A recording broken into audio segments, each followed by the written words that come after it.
Abadiano, pakitapon nga ng mga chemical waste sa trash can. Dapat i-segregate mo ng maayos, okay? Ayan, utusan lang naman. Uy.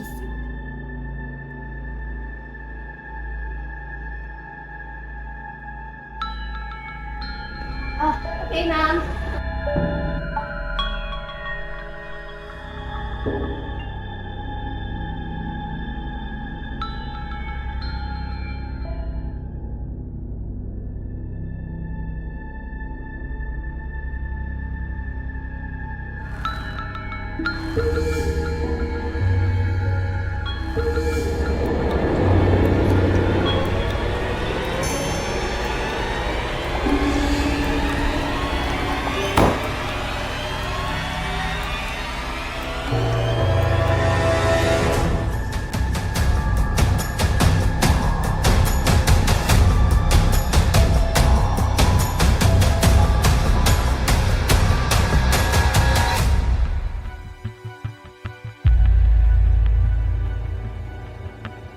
It's safe.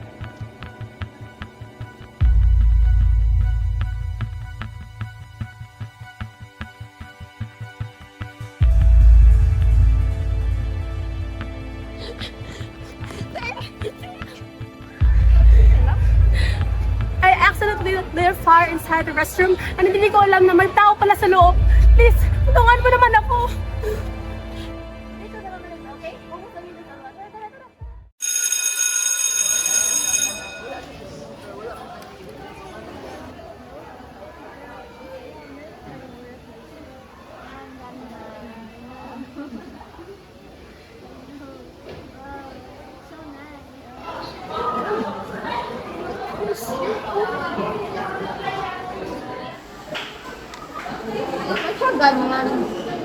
Ewan, parang addict.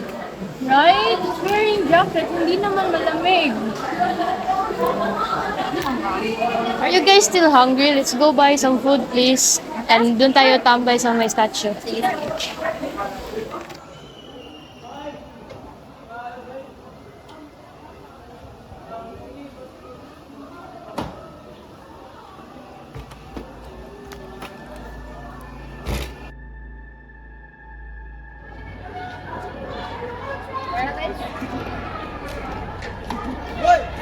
Don't leave your trashes anywhere. Na, sino ka ba? Why do you care? Parang ano sino? Oo nga. OA mo naman. Hindi naman kami mamamatay sa ginawa namin. Sige, pagkawalan na lang ako. Tignan natin kung sino yung masisisi. You'll regret this.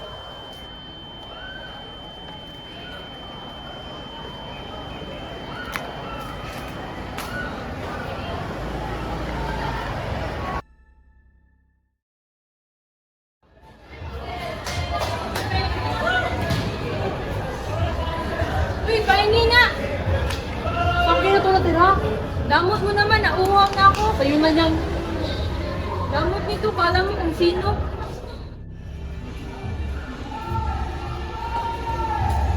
Ano ba yan? Kulang pa. Uy, sito yan. Akin na yan.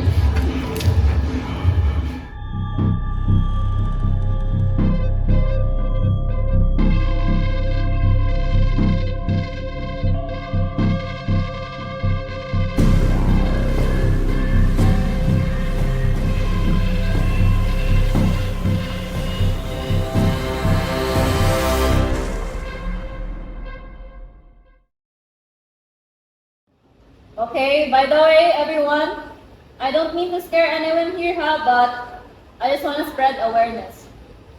Cookie Takbobo, your classmate, wasn't able to go home last night, as reported by her parents. Now, kung sino man ang nakakita sa kanya, please report immediately. May magpapatrol ng police sa school and all around the area, so please, I mean this. Be careful on your way home sa practice. That's all. Thank you. Uy, asan ba si Cookie? OMG, nagkakuri na lang eh. We didn't go home together last night. Because she's with her BF. Nag-away din lang sila na parents with her BF. Hoy, ikaw! Di ba your last week Cookie last night? Yeah. Si Cookie? God!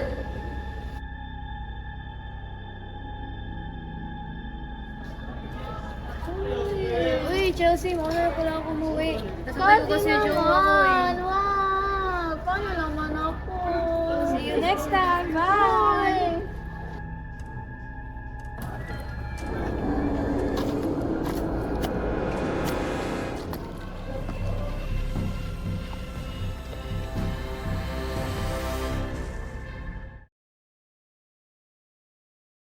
Nasaan na tayo si Cookie? Nakalala naman ako sa kanya. And also, where's Chelsea? I think he's sick. That's why he's absent today.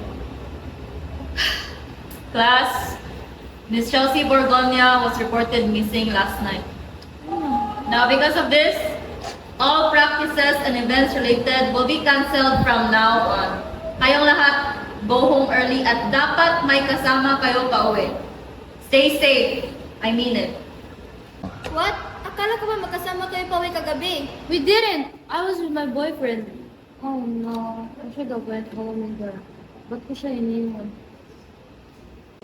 Kazi?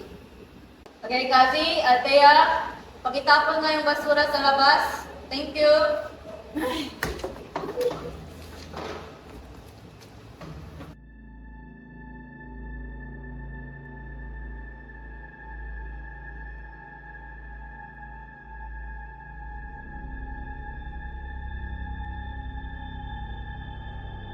Uy, baliw!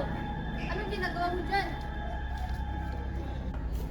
Why did you guys do it? Huh? Ano na sasabi mo? Sinabi ko na sa inyo, the consequences of not caring about your environment. Now look at what's happening. Sinumpa na kayo. And if people won't change, kayo na ang susunod. Kung ano-ano na lang talaga pinagsasabi mo. Nasakit ka pa pag nasa lupas eh. Oh no, we're so scared.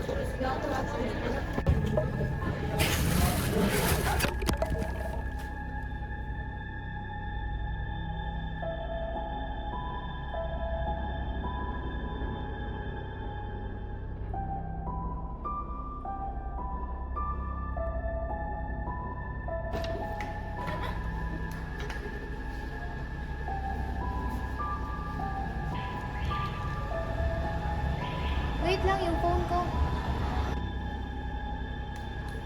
Hey, Daddy, where's my phone? Nasaan na yan?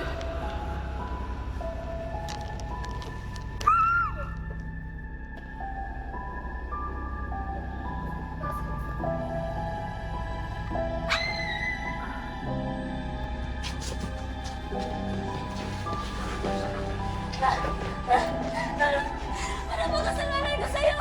Kasalanan? Anong kasalanan? Mga hayop kayo!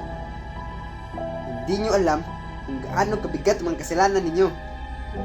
Una sa lahat, alam nyo kung ano ang totoong nangyari kay Dr. Nuneza. At si Queenie, kaibigan nyo siya. Siya ang sanhi na aksidente noon. So anong ginawa nyo? Wala! Nagpakamangmang lang kayo. And dahil sa inyo, maraming nadamay. Kahit nakala nyo lang na maliit ang mga kasalanan nyo, kailan ba kayo matututo? Kailan ba kayo mababago, ha?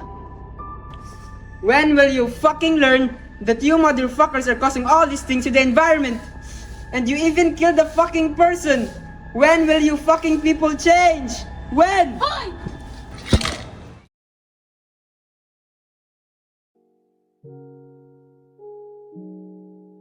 So ano ba talaga nangyari? Let's start with you, Cookie. Saan ka ba galing? Oo nga, Cookie. Where were you? Okay guys, chill. After practice, inagawan ko ng tubig si Emil. Tapos, nahimatay ako. Tapos I woke up at Emil's basement, pero hindi niya naman kami sinaktan. He actually took care of us pa nga eh. Same, he kidnapped me today. Tapos he took me sa basement niya. Tapos I saw Cookie doon niya. And we were taken care of as long as wala yung makeup. Ay, oo. When we went to the police station, nahuli siya. He actually has a mental disorder because of the accident that happened to him in college. Yeah, the owner of the school was actually his adoptive father. And because he saw Queenie running away from the scene, he immediately knew she was the culprit. Because of that, naging paranoid siya. Queenie was just like us. Walang pakin sa environment. we did not even realize how big our dream was.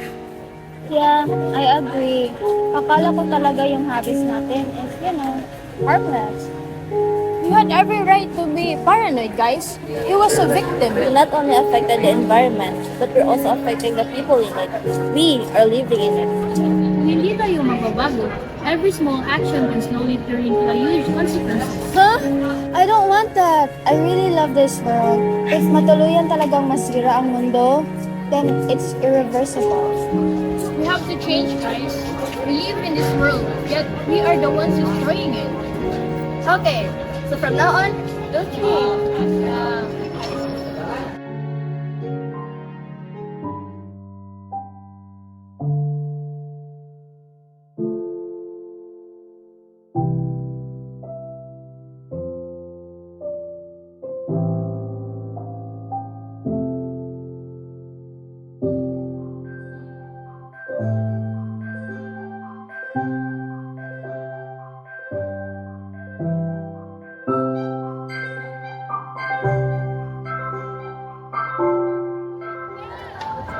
Kung pa binabantayan yan, hindi nga yan kikilos eh. Funny. Crush. Hoy, kaya!